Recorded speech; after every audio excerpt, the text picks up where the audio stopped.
Hello, and welcome back to our series on hymns for the valleys. If you're new to this channel, my name is Myra Johnson, and I share devotions and encouragement for hard times and the valleys of life. Right now, we're in a series based on old hymns and looking at the encouragement and the lessons that they hold for us. I love the old hymns, and they were such a blessing and encouragement for me when I was going through trials and valleys, and I want to share them with you. So today's hymn is Thanks to God for My Redeemer, and it is written by August L. Storm. Sometimes it's listed in the hymnal simply as Thanks to God. Now, I had a different hymn already picked out. I already had it recorded, uploaded, scheduled to go live today. But and today being Monday, the day this video goes live. But on Sunday, we sang hymns of Thanksgiving because it was our Thanksgiving Sunday. And this song was such a blessing and a reminder to me of being thankful for the good things and the hard things as well. And I realized that I had not taken into account what week it was, that we're in Thanksgiving week now. And so I had not really focused on that when I did a video.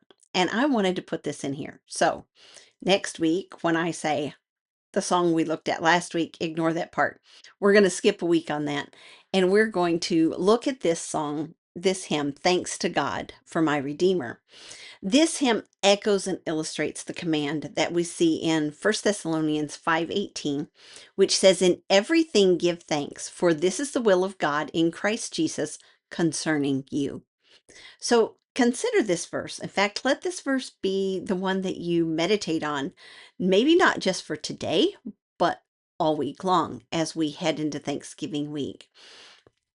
Now, I know that there are years that the holidays are not as joyous as they are at other times. Sometimes the holidays are hard. I remember going into Thanksgiving and Christmas right after my miscarriages. 2 or 3 years, there was a fresh loss. And there were times it was hard, really hard. But when I looked for it and when I remembered to keep my focus, there was always something to rejoice in and to give God thanks for. And that's what we want to look at today, because I know that there are some people who have fresh losses as we head into this Thanksgiving season. And I know that there are people who are going through really hard trials. And so I just pray that this is an encouragement to you. So thanks to God. The first stanza says, "Thanks to God for my Redeemer. Thanks for all thou dost provide. Thanks for times now but a memory. Thanks for Jesus by my side. Thanks for pleasant, balmy springtime. Thanks for dark and dreary fall. Thanks for tears by now forgotten.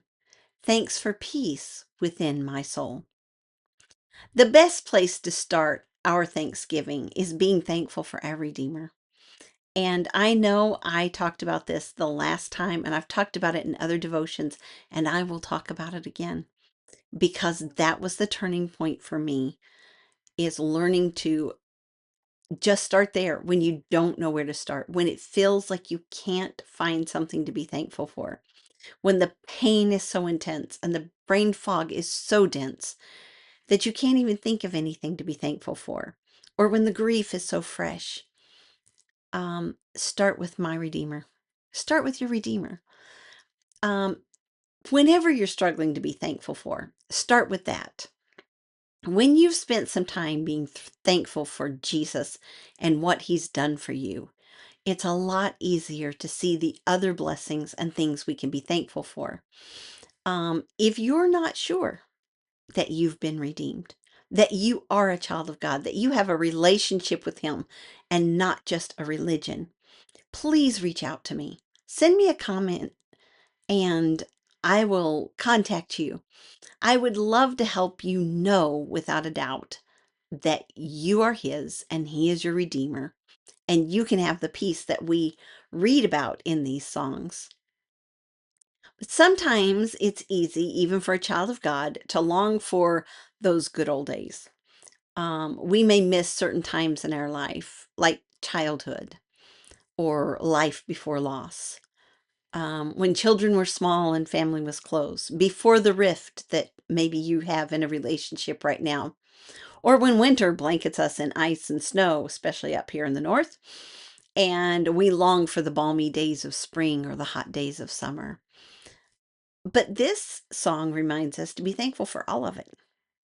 Right now, we're coming up on Thanksgiving and we're still having days that are in the 50s. Now, as far as I know, tomorrow's our last really nice day like this. But we've thought that before, and it got cold and we had some snow flurries and then it warmed back up. It's been a really incredible fall for North Dakota. Um, and so I'm enjoying it. This Southern girl is soaking up the warmth while she can, because I know that they say that winter's going to be rough when it gets here and we're going to have ice and snow and brutal cold and all of those things that I thought I'd escaped when we moved to Africa and then on to Brazil. But God has us back here, and I can be thankful for those things. So when the cold and the ice and the snow and blizzards and things keep us in, I can be thankful for these long, warm fall days. I can be thankful for the warmth that I have and a place in out of the cold. I can even be thankful for the snow, even though I don't like having to deal with it. My body aches worse when it's cold and snowy and all of that. But I can be thankful for it because that snow that blankets the ground is vitally necessary moisture for the farmland that we live in. And the farmers are going to need that next spring. There's always something to be thankful for. So this reminds us to be thankful for the tears and the peace, the blessings and the hard times, the sweet things and also the difficult things. Psalm 107:1 says, "Oh, give thanks unto the Lord, for he is good, for his mercy endureth forever." When you can't think of anything else to be thankful for, be thankful for his mercy. He is good, and be thankful for his goodness. The second stanza of this says, "Thanks for prayers that thou hast answered. Thanks for what thou dost deny. Thanks for storms that I have weathered. Thanks for all thou dost supply. Thanks for pain and thanks for pleasure. Thanks for comfort in despair. Thanks for grace that none can measure. Thanks for love beyond compare." Don't forget to thank God for answered prayers. And this includes the yeses, the nos, and the waits. You know, I've prayed for some things in my life and I look back and say, "Oh, God, thank you so much for saying no. I didn't know what I needed and you did." And there are things I prayed for that I don't really know quite why he said no. And there are some things that I don't yet know if the answer is a no or a wait. But that's okay, because I know that the only wise God doeth all things well. And I can thank him for the no's as well as the yeses. This morning's message, well, Sunday morning, because I'm recording this on Sunday and it's going to go live on Monday, was on giving thanks and being grateful. And I'm going to link to that down below because it was an encouraging and a challenging message as we head into this Thanksgiving season, to be grateful. The message was, would I have been the grateful one? The 10 lepers and only one came back to give thanks to God. And our pastor gives us some things that sometimes can get in our lives and cause us not to be thankful. And it was a really good, encouraging, and challenging message this morning. So don't forget to give God thanks for the no's as well as the yeses when it comes to answered prayers. Even if you don't know why, even if you don't know why he said no or wait, thank him because he is good and he does all things well. And you can trust him and obey him and trust him to sort it out. And I can't wait until we get to that. I'm looking forward to doing Trust and Obey. I'm almost positive it's on my list of public domain hymns, and I can't wait to dig into that one. But you can trust him even with the no's. You can trust him and thank him whether it's pain or pleasure. I'm having a pretty good day today. I'm tired, but I'm not in very much pain. Yesterday, I had a screaming migraine. It was horrible. And yet, I could thank God for what he was doing. And later, I could thank him because it didn't last that long. I hit it with everything that I had, everything in my arsenal. I threw it all at it. And within a few hours, it had mostly cleared up and I was able to get some things done. There's always something to thank him for. Because there have been days when the migraine didn't go away and all I could do was lay in bed and say, God, thank you for the rest you give me today. I knew I needed rest. I wasn't quite ready to take time off from what I thought needed to be done to rest, and you gave me rest. It was not how I wanted it, but maybe if I had stewarded my health better, he wouldn't have had to put me off my feet. There's always something to be thankful for. When I'm still in the middle of a trial, when you're still in the middle of a trial, and you don't know what he's doing, we can thank him anyway, because we can trust him to do all things well.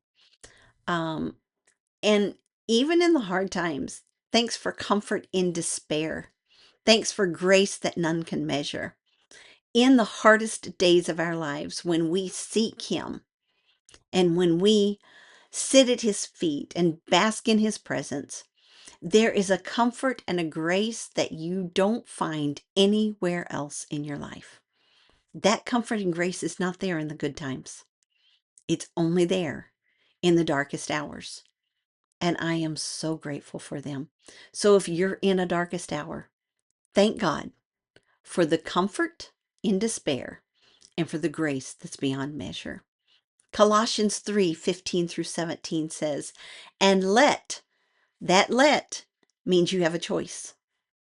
Every time you see that word and let here in as we're looking in these verses and when you're reading through say the epistles and stuff, and let the peace of God, that means you have a choice. If I don't have peace in my heart, it is my choice.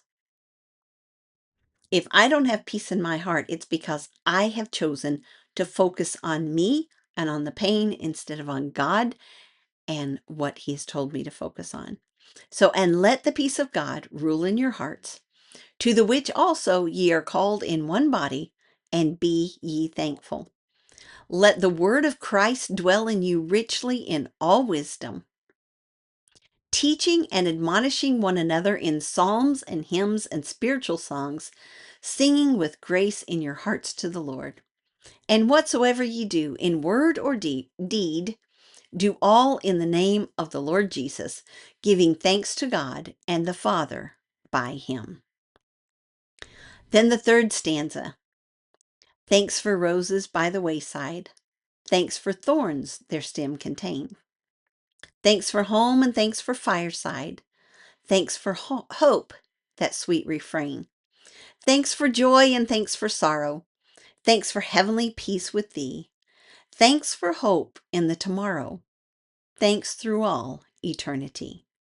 Life is a blend of the sweet and the difficult, the roses with the thorns.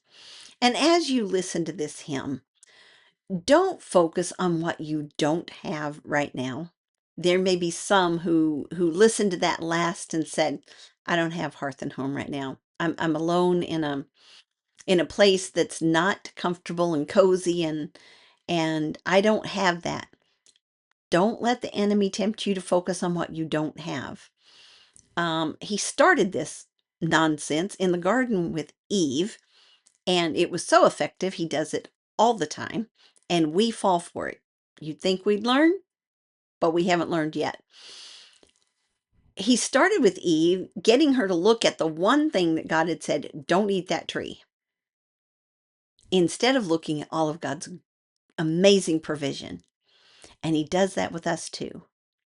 Look at what you don't have when we should be looking at all we do have. So whatever it is, if you don't have health, don't focus on that. Focus on what you do have. If you do not have family around you, don't focus on that. Focus on what you do have. There were times when we were going through the infertility and miscarriages that I was focused on what I didn't have and what I had lost. There's no peace there.